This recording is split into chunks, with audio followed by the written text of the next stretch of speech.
Welcome friends. आज जो हम स्कीम पढ़ने जा रहे हैं वो गवर्नमेंट की दूसरी एवरग्रीन स्कीम है जो हम ये सीरीज़ में कवर कर रहे हैं। उसका नाम है एमजी नरेगा। तो ये भी एक एवरग्रीन स्कीम है। इससे पहले हम देख चुके हैं प्रधानमंत्री ग्राम सड़क योजना, उसको भी मैंने एवरग्रीन क्राइटेरिया में रखा था और इसको भी रख रहा हूँ क्योंकि ये स्कीम कितनी भी पुरानी हो जाती है फिर भी इनके ऊपर क्वेश्चन बनते हैं और आप खुद इसको एक्सपीरियंस करना कि एग्ज़ाम में इनके ऊपर क्वेश्चन बनते हैं। तो देखते हैं अभी एमजी नरेगा क्या है, उसके क्या क्या डिटेल फीचर है। ये स्कीम मैं काफ़ी डिटेल में ले रहा हूँ क्योंकि यहाँ पे ज़्यादा पॉइंट्स आपको भी दिख रहे होंगे क्योंकि इसमें इतना डीप क्वेश्चन आए हैं और मैंने टेस्ट सीरीज़ के भी काफ़ी क्वेश्चंस में देखा है कि ये इतना डीप तक क्वेश्चन पूछते हैं। तो उस हिसाब से अगर हमें तैयारी करनी है तो हमें इसको उस हिसाब से पढ़ना पड़ेगा। आप इस सारे पॉइंट्स को नोट करते चलना जो मैं यहाँ पर समझा रहा हूँ, ठीक है। जिस स्पीड में मैं समझा रहा हूँ उसी स्पीड में आप इसको नोट कर सकते हैं ताकि जब आप रिवाइज़ करें तब आपको सारा मटेरियल हैंडी आपके पास रेडी रहे। तो शुरू करते हैं एमजी नरेगा है क्या। तो सबसे पहली चीज़ हमें एमजी नरेगा के बारे में याद रखनी है जो काफ़ी लोगों को पता भी होगी। उसका full form, what is the full form? Mahatma Gandhi national rural employment guarantee act. तो ये इसका फुल फॉर्म है। ये काफ़ी लोगों को पहले से ही पता होगा, फिर भी इसको लिख लेना। What is MG NREGA? That is Mahatma Gandhi national rural employment guarantee act. तो नाम से हमें क्या पता चल रहा है? तो ये महात्मा गांधी के ऊपर से है, ये तो हमें पता चल गया। नेशनल है यानी कि पूरे ऑल ओवर इंडिया में इम्प्लीमेंट हो रही है। रूरल है यानी कि जो हमारा गाँवों का इलाका है वहाँ पे ये इम्प्लीमेंट हो रही है। एम्प्लॉयमेंट गारंटी है यानी कि आपको एम्प्लॉयमेंट की गारंटी मिल रही है, यानी कि आपको रोज़गार की गारंटी या क्या बोल सकते हैं, फिक्स में आपको रोज़गार मिल रहा है, इसके अंदर फिक्स्ड रोज़गार मिल रहा है। तो ये इसका ऑब्जेक्टिव है, ठीक है। तो नाम से हमें इतनी चीज़ें पता चल रही। अभी देखते हैं डिटेल में क्या क्या है। तो सबसे पहले मिनिस्ट्री ऑफ रूरल डेवलपमेंट कौन सी मिनिस्ट्री के अंदर आती है? Ministry of rural development. ये हमें नोट करना है, ये काफ़ी इंपॉर्टेंट पॉइंट है। इसके ऊपर प्रीवियस ईयर में क्वेश्चन भी आ चुका है। Ministry of rural development is the implementing authority of MG NREGA. Started in 2006। देखिए 2006 में शुरू हुई है, काफ़ी पुरानी है, ठीक है। बट इसका जो फंडिंग है वो हर साल बढ़ता ही रहता है, इसकी वजह से हमें इसको याद रखना है। और ये ऐसी स्कीम है जिसको बाद में अगर गवर्नमेंट भी चेंज हुई है फिर भी गवर्नमेंट ने इसको स्क्रैप करने से बचाया है, ठीक है, स्क्रैप नहीं किया है। तो it offers guaranteed 100 days of wage unemployment to rural household whose adult member volunteers to do unskilled manual work। देखिए तो ये पूरे ऑब्जेक्टिव की जो लाइन है उसमें बहुत सारी चीज़ें आती है और वो सब याद रखनी है, आप इसको नोट कर लेना। It offers guaranteed 100 days wage employment to a rural household whose adult member volunteers to do unskilled manual work। तो देखते हैं ये है क्या। 100 दिन का आपको वेज एम्प्लॉयमेंट मिल रहा है। वेज यानी कि आप काम करेंगे और आपको पैसे मिलेंगे, ठीक है, रोज़ंदारी बोल सकते हैं आप इसको।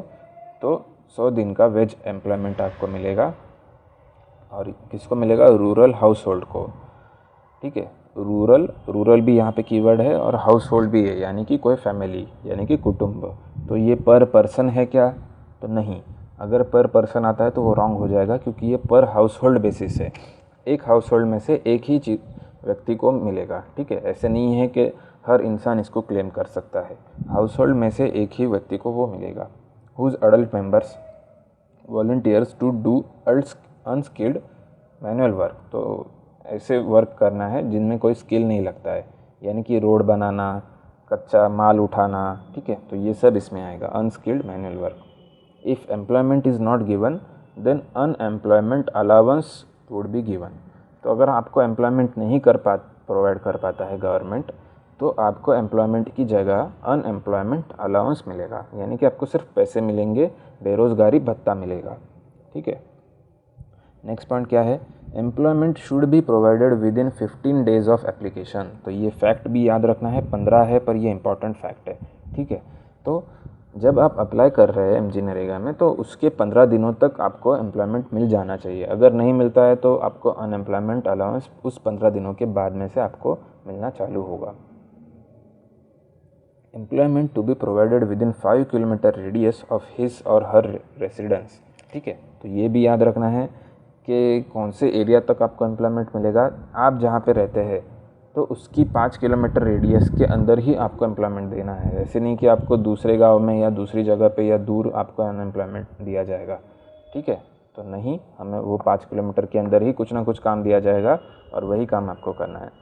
तो ये 5 किलोमीटर वाला रेडियस, ये भी जो फैक्ट है वो इम्पॉर्टेंट फैक्ट है, वो भी हमें याद रखना है। 1/3 of work force must be woman. देखिए, तो इसमें वुमन रिजर्वेशन आ गया एक तरीके से, जो 1/3 वर्क फोर्स है वो वुमन होनी चाहिए, तो ये भी हमें याद रखना है। नेक्स्ट पॉइंट क्या है, 60-40 ratio of labour and raw material component. देखिए, तो इसके अंदर जो भी काम होने वाले हैं, तो अगर कोई काम करना है, स्कूलें बनानी है, टॉयलेट्स बनाने हैं, या रोड को मेंटेन करना है, या ऐसे छोटा मोटा कुछ काम करना है, तो उसके लिए जो भी खर्चा आता है तो उसमें कॉस्ट कितनी रहेगी, जो 60% कॉस्ट है वो लेबर की रहेगी और 40% उस रॉ मटेरियल की रहेगी जो वहाँ पे लगने वाला है। नेक्स्ट पॉइंट क्या है, इट इज़ द ग्राम सभा and gram panchayat which approves the self and priority of work. तो आपके गांव में कौन सा काम पहले कराना है, ठीक है, और कितने सालों के लिए कराना है, तो इसका डिसीजन कौन लेगा, उस गांव की ग्राम सभा या ग्राम पंचायत इसका डिसीजन लेगी, ठीक है। तो ये हमें नोट करना है कि ये ऊपर से नहीं ऑर्डर आएगा, कि डिस्ट्रिक्ट में नहीं डिसाइड होगा कि इस गांव में क्या करना है, वो गांव ही खुद डिसाइड करेगा कि वो गांव में किस वर्क को प्रायोरिटी देनी है। नेक्स्ट पॉइंट क्या है, social audit is done by gram sabha at least once in a 6 month. तो सोशल ऑडिट क्या होता है, सोशल ऑडिट ये एक कॉन्सेप्ट है जो हमारा फाइनेंशियल ऑडिट होता है, उसमें हम सिर्फ पैसों के बारे में जानकारी देते हैं कि इतने पैसे आए, उतना उनका इतना खर्चा हो गया, उससे ये बना। सोशल ऑडिट यानी कि जो वहाँ से जो काम करके जो चीज़ें बनी हैं तो उनका एक्चुअल में कितना यूज़ हो रहा है, ठीक है। अगर स्कूल बना है तो स्कूल से कितने बच्चे पढ़ रहे हैं, अगर कोई हॉस्पिटल बना है तो वहाँ पे कितने लोग रोज़ चेकअप के लिए जाते हैं या कितने लोगों का इलाज होता है, तो ये सारी चीज़ें आएगी सोशल ऑडिट में। तो वो भी कराना है, वो कौन कराएगा, तो यहाँ पे ग्राम सभा कराएगी, ठीक है, ग्राम सभा उसको कराएगी वंस इन अ 6 मंथ। तो ये भी याद रखना है, 6 महीने में एक बार इसको किया जाएगा। जो वेजेस है, ठीक है, यानी कि जो आपको पेमेंट मिलने वाला है, पैसे मिलने वाले हैं, रोज़ंदारी मिलने वाली है, तो वो क्या है, are linked with consumer price index CPI agriculture labour. तो CPI का जो हमारा इन्फ्लेशन का हमारा जो एक इंडेक्स है CPI करके, तो उसके साथ इसको लिंक किया गया है, ठीक है। और CPI का भी जो AL वाला पार्ट है, एग्रीकल्चर लेबर वाला जो इंडेक्स है, उसके साथ इसको लिंक किया गया है।